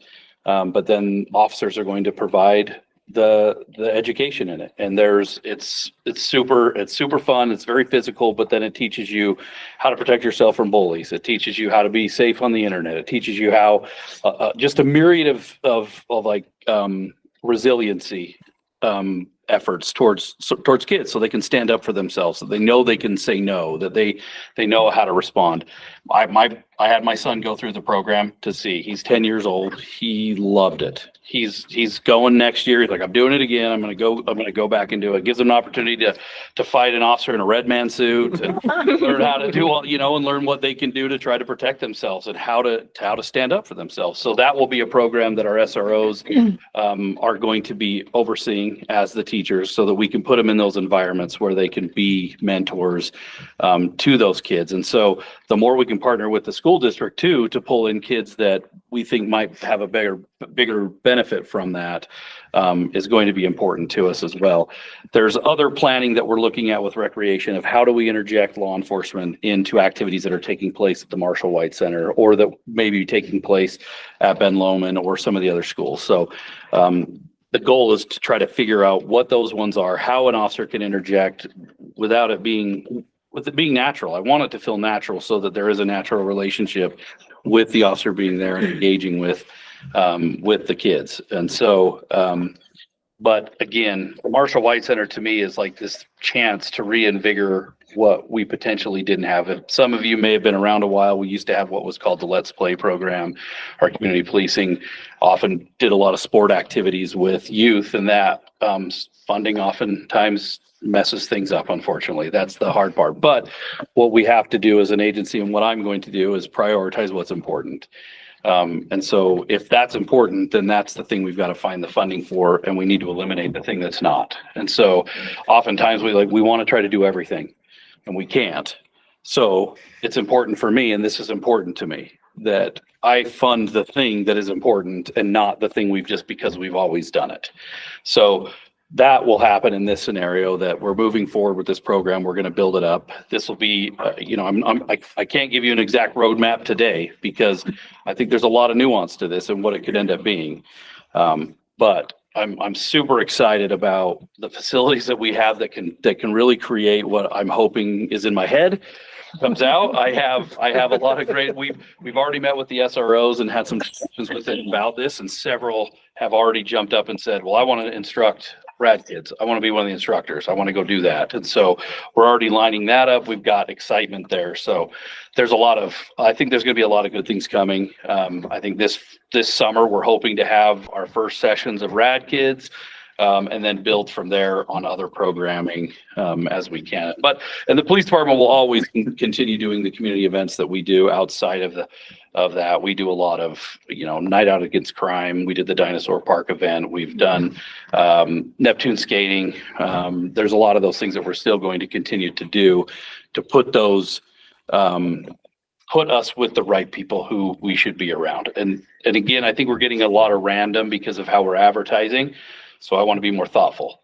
How do we get Ogden to come? Because I know neighboring cities and neighboring jurisdictions are showing up, which is great. I don't want to tell them no, but I want to find a way to market to Ogden. And one way is through the school district and helping us make sure that the right kids are coming to these events, because those are the kids that are going to run into us when things are bad. Something may happen at their home, and we want them to have a sense of, okay, things are going to be okay because an officer's here, because I've engaged with an officer for the last 3 weeks in these sporting events or that. So I think that's going to pay long-term dividends. Go ahead. Sorry. I have 2 questions for you. I love that you're working on mentorship. How do you take it to the next level where a student could be interested in becoming part of the force? I know I've worked with some students who it's just hard navigating what the next steps are. So if you find that student who is interested, how can we get them so that they can become part of your workforce? Yeah, I can speak to that. 2 years ago, we started the Junior Academy. So Officer Jim Williams runs our Junior Academy. We've always wanted to do it. It's a very arduous task to put together, but Jim was like, I want to do this. He built it. We have that. We'd love to have more participation in that. And I think where we could do better is better advertising of where that's taking place, to get the kids involved, to get more kids involved. But from the meetings I've had, because I usually meet with all the kids and we have a sit down and they get to ask questions, and I always get very positive responses from that. So that's one way I'd really like to amp that up, that's getting more kids involved, because yes, the sooner we can get kids involved and enjoying law enforcement or have an interest in it, the higher likelihood is we get good candidates down the road who are from here, that have a passion to be here, that have a loyalty to this community and this city. And so that to me has a huge benefit. Where in law enforcement, where we struggle the most is when a kid graduates, they can't become a cop till they're 21. There's a lot of time there, and there's a lot of time to make mistakes. Sometimes, unfortunately, those mistakes prevent you from being a cop, or at least delay your ability. And then by then, potentially life gets in the way, and now your path is cut off. That's critical to me. Sooner we intervene in a younger age, maybe we head off what happens in that 18 to 21 range, that we can get those kids to be more involved. I'm looking at the numbers about those that speak dual languages. I'm like, let's just send them straight to the PD. And let's send them straight to the PD and let's start this process. So, so I think our Junior Academy is a good start that we've stepped in there. We can amp that up significantly, but I'm excited about what I see with what the school district is doing, because I do think it gives us some avenues in there to start more conversations about a career in law enforcement, and what you can do, and then we can build on that. We also do have some internships. So we have had high school kids that come in and do internships, and we have them go to all the varying parts of the department, including fire, dispatch, our investigations, patrol records, all of that. And so I think that's beneficial as well. So that's another program that I think is beneficial that we'd like to build on. It's just intensive. It takes a lot of work and to do that, but it is beneficial. So Chief, on the junior academy, I think you need to give yourself more credit. It's 10 or 12 kids at Mountain Fort, right? Mhm. That's actually pretty significant if you think there's 10 to 12 kids that actually sought out and said, I want to be a part of that because that interests me. If that's actually a lot of potential for future officers and mentors, if you think about it. And that's the effort primarily of one SRO that said, I have an idea, I want to run with this. And we got the report on it, 2 weeks ago in our weekly? And I was like, wow, check that out. Look at that number and that impact, right? But when Chief Subi said, if I can get everything that's in my head into that space, if you could tell how animated he got, because it didn't start in his head, it started in his heart, and it's rolling around in his head right now, and then it's gonna end up in that space. But the important thing, another question I asked her in the interview was, let's talk about the rotation on all of our specialties, because one of the reasons officers are attracted to OPD is because we have so many specialty bureaus. You can certainly be in patrol, but we have the CRU and the community policing, we've got a really deep investigations unit, a deep intelligence apparatus, gang task force, narcotics, et cetera. And that provides a diversity of experience and opportunity. Resource officers. Right? So, that goes without saying, right? so when I asked the question, it was specifically around school resource officers. And so that, he said, I said, what about the rotation? Because there's a lot of competition that they want to have all the opportunity, you know? And he actually said in the interview, he goes, I think that we need to be looking at our SROs and looking at more stability because, and then the way he proposed and said, what do you want your legacy to be around youth? He said, if we took more of a look at stability, first, we select for the officers that have a tendency to want to work around youth and be mentor types. When we find them, we train them. But then after they're trained and they make all those connections, what are we doing in the summertime? And that's where we have the programming. How can we be more intentional about those kids? Who better than the officer that's talking to those kids every single day? He or she knows who needs the attention in the summer. And so that's the opportunity for Logan or Reed or Bob to say, hey, I'll see you next week, right? And there's that program. And then after that, it's I'll see you next week at this ball field, right? I'll see you tomorrow at the gym for boxing or swimming or whatever it is at the Marshall White. And then when an officer says, where do I want to work? They choose Ogden, not just because of the specialties and the opportunities. It's because I don't want to leave that kid and those kids. So then you're into the next school year and that continuity really matters. But that is such a rich alignment of one Ogden, right? That every taxpayer, parent, and kid in this community deserves. And I love this mindset of kids first, one city. That's the power of it. It's serious. I think you had a second question. You might have touched on it, but I want to make sure because both my children did a youth Ogden Academy. It was a series of different places, similar to the adult one. Okay. Is that different? And are you still doing that? How long ago was that? It was probably quite a while ago when they were like 16 or 17. Yeah, so it's similar. It's similar to what our Citizens Academy is. Yeah. It's what our Youth Academy is, right? So it's giving them similar experiences to see the day in the life of a police officer, or just in the field in general, right? Not in fit. So they'll go see crime, the CSI. They'll go out there and talk with them. They'll go to dispatch. They'll go to all these areas, similar to what you see the Citizens Academy, but it's geared towards youth. So is that still active? That's what we have active right now. Yep. You need to pitch the Citizens Academy to all these. Yeah. Well, I was gonna pitch it for him. Yeah, it's I'm coming up. It's graduated. coming up. So, yes, coming up. And I would say that you should participate. It's a great experience.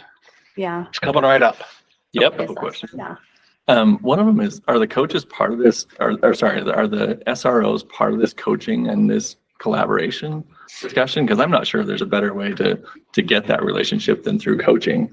And so if they can be these coaches when our basketball teams need coaches or football teams, are SROs part of that conversation already? Yeah, besides the Marshall White program? We've discussed that. That one's difficult because that is a lot of time and a lot of, it just takes a lot of time, and we don't always have the resource to dedicate an entire season of sports. But our hope would be, is there a way to interject our officer in to be there to help, to be a participant, to be a positive role model while that's happening? It's not to say that we may not have an SRO that has an interest to want to do that. We would never tell somebody no, of course. But it can be difficult when it just comes down to the numbers and the length of time some of the seasons are, and those to commit to that role the whole time. So, yeah, but those are the things we've got to work out of how ingrained can we get? Do we have the ability to do that? We never want to overcommit to something and then fail. We want to be realistic about what we're capable of doing with the individuals that we have.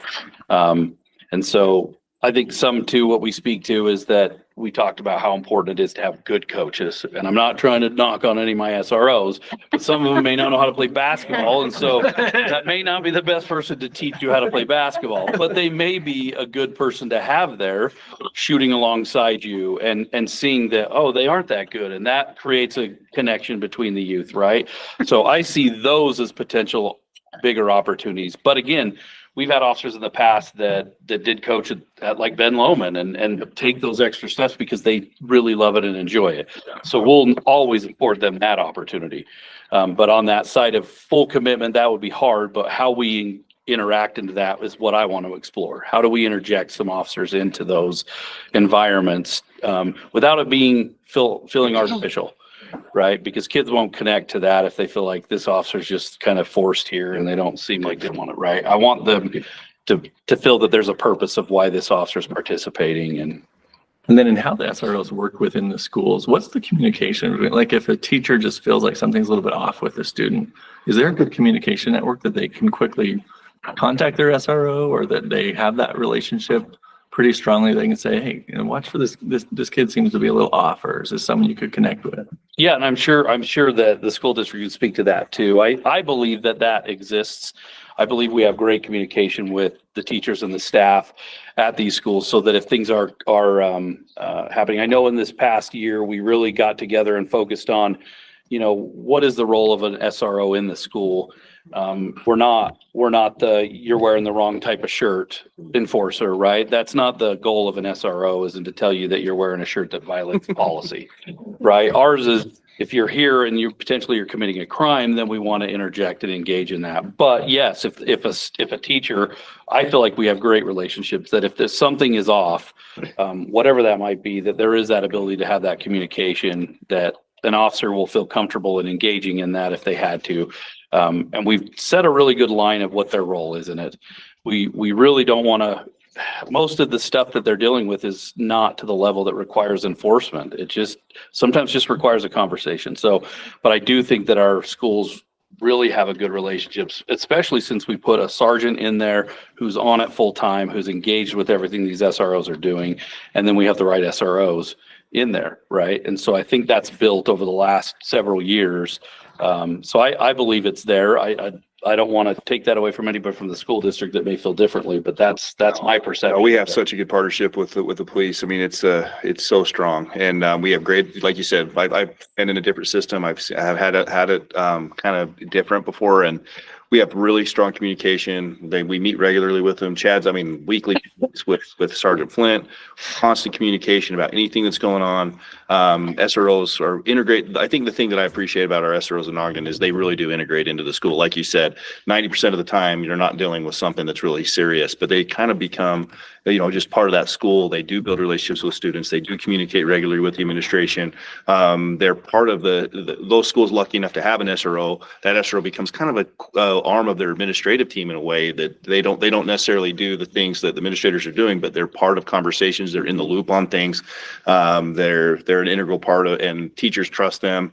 If something's off with teachers, they have a variety of ways. A teacher has a variety of ways to reach out for help and support through their principal, through their administration, through those kind of things as well. But yes, absolutely, that's one thing I don't worry about with our SROs We have excellent communication, two-way communication, and a great relationship with Ogden PD. It's great. I just think that it's been, all my kids went to school in Ogden School District, and the officers in the schools that they went to, they had good relationships. Even just this year, my son went to Highland and he, had a conversation. He's like, the officer at our school is pretty cool. Like I like him better than the teachers and the admin, really. But, He's not giving them assignments. very friendly. And I think that that's important, that they collaborate, that they just have those connections with the kids. And then as far as collaborating the coaches with the Ogden City, my daughter went to Ben Lomond all throughout high school, and she had a remarkable coach who was very involved in the city. And they had, Arlene knows because her daughter was on the same team, but they always did things for the community, especially involved in Marshall White and things like that. And she was even able to connect my daughter with a job working for the city as a lifeguard at down here at Lauren Farr. And so I think that it's important to keep those collaborations. And that was a coach that was integrating with the Ogden City, looking for opportunities for these kids to be able to thrive and stay connected. I mean, we have we've done so much. I want to kind of change it a little bit with these guys. HB 84 is a big bill for us to have to implement. And it's a very complicated, and we're really working through that in a super positive way.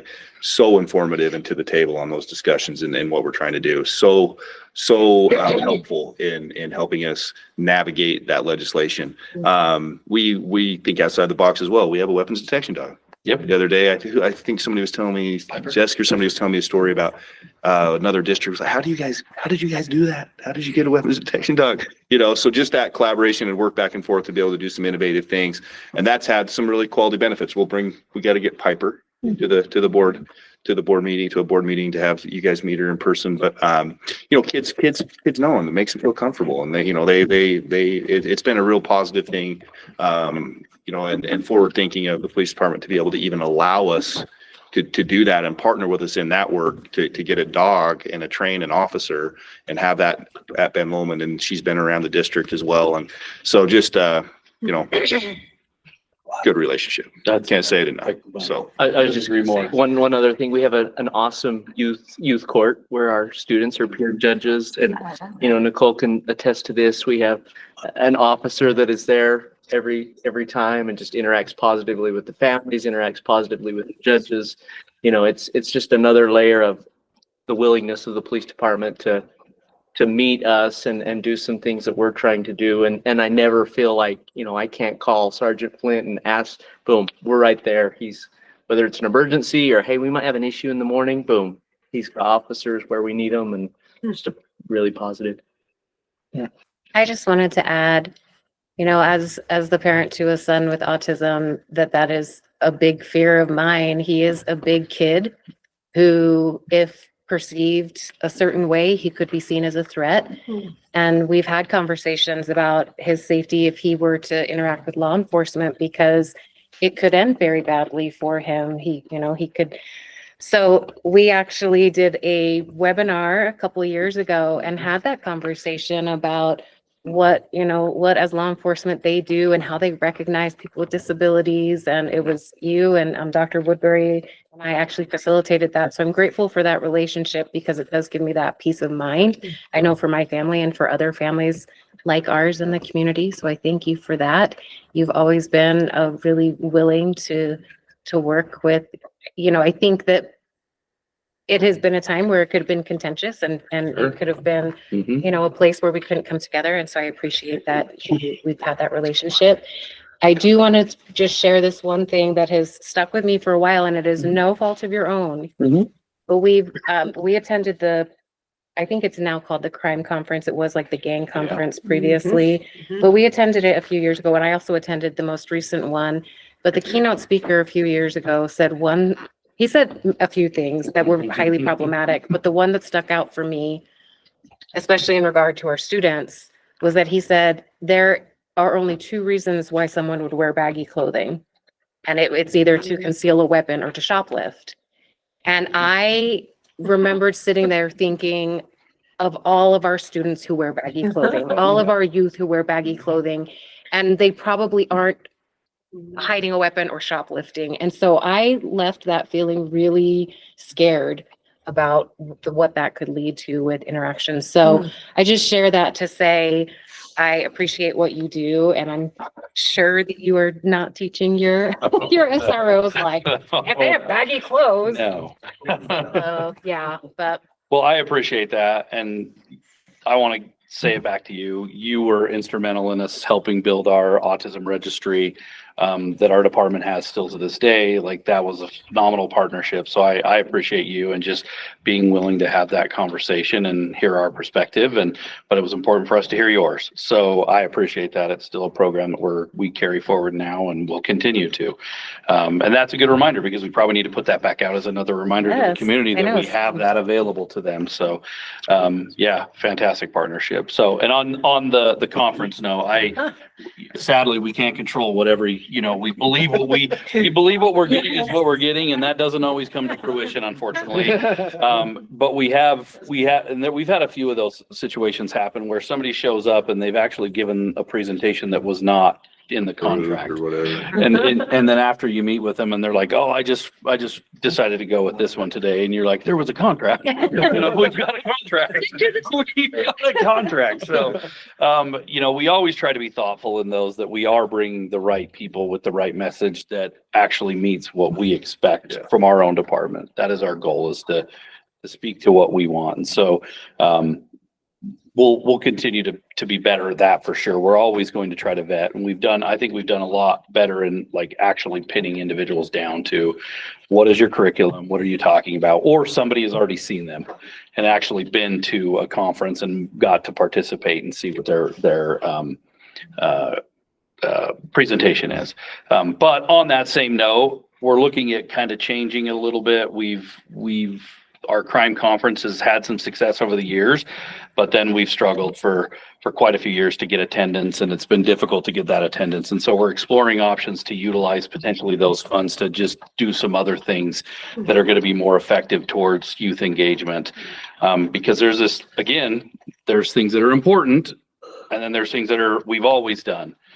And I'm looking at this going, we've always done the conference, and I get it. And it's hard for me to be the chief that walks in and goes, we might walk away from the conference. But I'm going, but this is more important. This engagement with youth, what we're going to be doing in the summer, without overburdening the city on resources and funds, because there's some funds there that we use for that conference that we can potentially now use. So that's the direction I'm going. So speaking to what I said before about, we need to do what's important, not what we've just always done. And this is kind of one of those. The conference is one that I think we see better effort probably going with what we're looking at moving towards than having a conference every year just to have a conference. I love that, because I've been to several of those also, and they're almost like, I come home and my kids are like, Mom, because I'm telling them about all the gangs, and telling them about all the things, telling them about all the, things I'm paranoid about and the things that I know are happening in Ogden City. But I love the idea that you're going to target it toward the youth, because what better in something prevention wise for them rather than this is what it already is. Stacy, I was going to tell you, I was in the Citizens Police Academy a year ago, October. And when we went through the Vertra, yep, the simulator training. I know, I still simulator. haven't checked it out. Yeah, they introduced Let's do this thing, and they dropped your name because you had worked with them to build this model to help officers identify autistic people. Oh, if I had won my Senate seat, you just can't even imagine the plans I had, the bills I would have passed. Next time. Yeah, you gotta go try that simulator. All of you should need to do this. Yeah, all right, field trip. Cool. Yeah, that would be fun. Yeah, outside of that, we'd be happy to have you all come out to our Vertra simulator. It does do force on force type training, but we also do a lot of other things like autism training,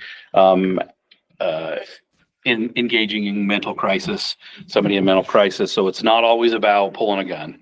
There are a lot of other things our simulator does beyond just pulling a gun. Cool. So it's not geared towards that. We want to have officers that are thinking through situations, not just immediately going, that's a threat, pull a gun. That's a threat, pull a gun. We want to have communication, right? And that simulator, we can manipulate it. how the officer responds. If the officer seems amped up and aggressive, we can trigger what the person on the screen does to respond to that. And then we can teach them and say, maybe if you would have tried to communicate this direction, it would have changed, right? So the more opportunity we give them that in that environment, it may not be perfectly real, but it's as close as we can get that it's fantastic. So I'd tell you all to come to the Citizen Academy and be a part of all of that, but I'd be happy to set up something just for the board to come out and see what our That's cool. virtual simulator is. So board member Bernal, we've spent the last 2 days in budget retreat. It's a annual process that we have to do on the administrative side to prepare for the council side of the budget process. And in Chief Subi's presentation for his department, he talked about all of the state requirements for training and that we double all of those requirements in our training. And he talked specifically about the autism training. And he also made a proposal for how we could increase further training because we want to make sure we have the most highly trained, best prepared officers in the state by far. And he had an idea on how to share those stories as well. That was just yesterday and today. So Well, if you ever need help. I know your will and I will definitely use you for sure. So especially as we progress the training, right? I mean, things get old and out of date and unless we're talking to the right people, we may not know that. So. Thank you. Other questions? So I had some questions. You guys wanted to know about how our teen centers and family centers are going. So I just wanted to share with you. Let's see if I can do this with, oh, you can't share my screen, Jared. It says you can't share. Right, it's to share. I think you can. I believe in this. Well, it's saying no, Jared. Sometimes that's So she does. There, let's see if it worked. Here we go. We got her. Yeah, she did great there. Like. So you guys have that flyer in front of you, and so I won't could benefit the gang. Go into this too much. The flyer kind of covers it, but our teen and family centers have really just been operational this year, and you know we have one at Ogden High, one at Ben Lomond, one at our OTEC High School, and then we have a family center at Odyssey Elementary. You can kind of see the utilization report. The family center is getting a ton of families using it. We have 32 parents and guardians bringing their kids there regularly to utilize the services there. You can see the total utilization numbers for all things that have happened in the teen centers at the top. You can see the number of students who are regularly using centers at Ben Lomond and Ogden High School and OTEC High is we have 40 students at each of the comprehensive high schools. 21 at OTEC High. Some of these students will be scheduled, we'll actually schedule a period for them to be in there if they need it at the high school. So that's kind of a nice thing. Other kids have times where they can come before school or after school. These kids are doing laundry. The showers they've got more comfortable with this space, and it's the way it's been rolled out. It's not stigmatized. So we've seen an increase in the number of kids utilizing it for shower services. A lot of food items dispensed through the teen centers and the family centers. A lot of clothing items, hygiene. And then one thing that's kind of been a benefit of the high schools is we've started study groups there, which is and a lot of kids are taking advantage of that. So that's been a really cool thing to be able to have some study groups, after school tutoring, collaborations. And then we've been able to connect our families and our teens, our elementary students to community wraparound services through those centers. So each of those centers has a full-time person. The family center, kind of a community school coordinator who's a little bit bigger role, but they're all very familiar with the resources that are out in the community and the partners that we work with. So they've been able to connect the needs through those centers to connect families to needs. And so that's been a big thing for us. And so just kind of wanted to share that success. And I also wanted to share, any questions about the teen centers or the family centers first? I know I love those teen centers. Thanks for And the family center at Odyssey is the only one in the state that's in an elementary. Yes. We know the Lantern House is down there. We know we have kids in and out. That's our highest mobility school. So we have a ton of families now that are using that space. And if you've been out there, you can see it's designed intentionally to feel like a home. It has a fireplace, It has, a big TV, nice comfortable couches, really nice kitchen, private areas for families to be able to do some things they need to do. Destiny is our person out there. She's fabulous. And has created she really gets to know the families as they come to the Lantern House. Sometimes they can't go back there until after 6 o'clock or they're in an unstable environment. This is providing kind of that space for those families to be able to have a place to go to do some homework. She's connecting services for them, be able to have kind of to help them have more success as they transition to that school. And it's been great. Other thing I kind of wanted to share just to shoot out really quick is we also have our Market Star Resource Center, which you're familiar with. I don't know if this dashboard will look super great, but this is how many interactions we've had with people in our community around the Resource Center. We've served 1,973 unique students. You can kind of see by month even in the summer, we have some students and families that are utilizing the Resource Center. But throughout the year, you typically see a lot of growth. We're already in January. That's our highest total. December's down because we're out of school for a good chunk of December, but a lot of resources dispensed through our Market Star Resource Center, which is right here on campus where we should have had this meeting. Much better facility for the meeting. So Joyce was gonna see if we could raise taxes to build a new boardroom. Yeah. Just kidding. Just kidding. That is a Disclaimer hard right to- there. Yeah. And then another partner. So we have a great partnership with Young Automotive, and I wanted to share what they do for us as well. These are kind of the three big things that we connect families to resources with, is through our teen centers, Market Star Resource Center, and then we have a partnership with Young Automotive. It's called the Kind Fund, and I'm just really proud of our partnership with them. But also, this is kind of blurry. So, but you can see Ogden School District is right here, and these are all the districts that the Kind Fund helps. And our faculty has worked so hard to make this a valuable thing for our students. And when we first rolled it out, because we do have the Market Star Resource Center, we do have resources, they kind of were competing initiatives at first, and we had to find a way to work together to not make it a competing initiative. And we've done that. And so now the Kind Fund meets a separate need from the Market Star Resource Center, and it meets different needs that students have. And Young Automotive gives, money, and they go shop for kids. They help kids have things that they need. And I'm really proud, because if you look, I'm not trying to, but Davis District is 10 times, 7 times the size of us, 8 times, and 53 students, 66 students already this year. There's the dollar amount, and this takes my staff and the people out in the schools to know their kids, to connect with the kids, and to know. And there's a need. There's obviously a need, but the total funding that we've received this last year is $265,000 that has went directly to the need for our students.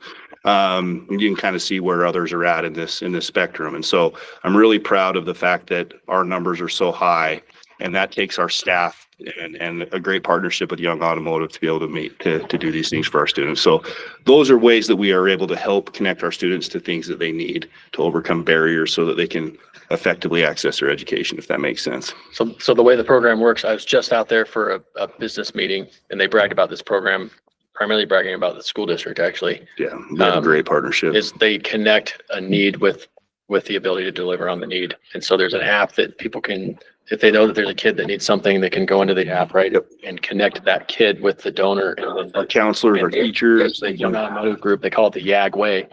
There was a lot of parallel with the Ogden Way when I was talking with them, how we develop our strategic framework. It's around the values and everything, and they're really proud about the amount of service they're providing for families.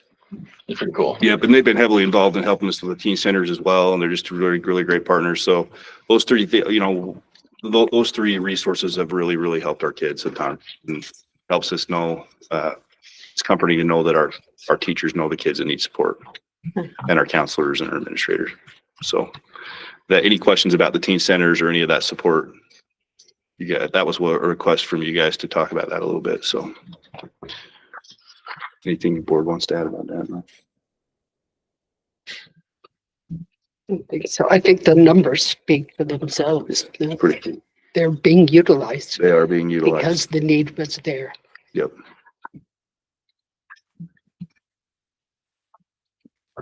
Well, board That's it. president. You have to like officially adjourn. Nope. No, we never officially started.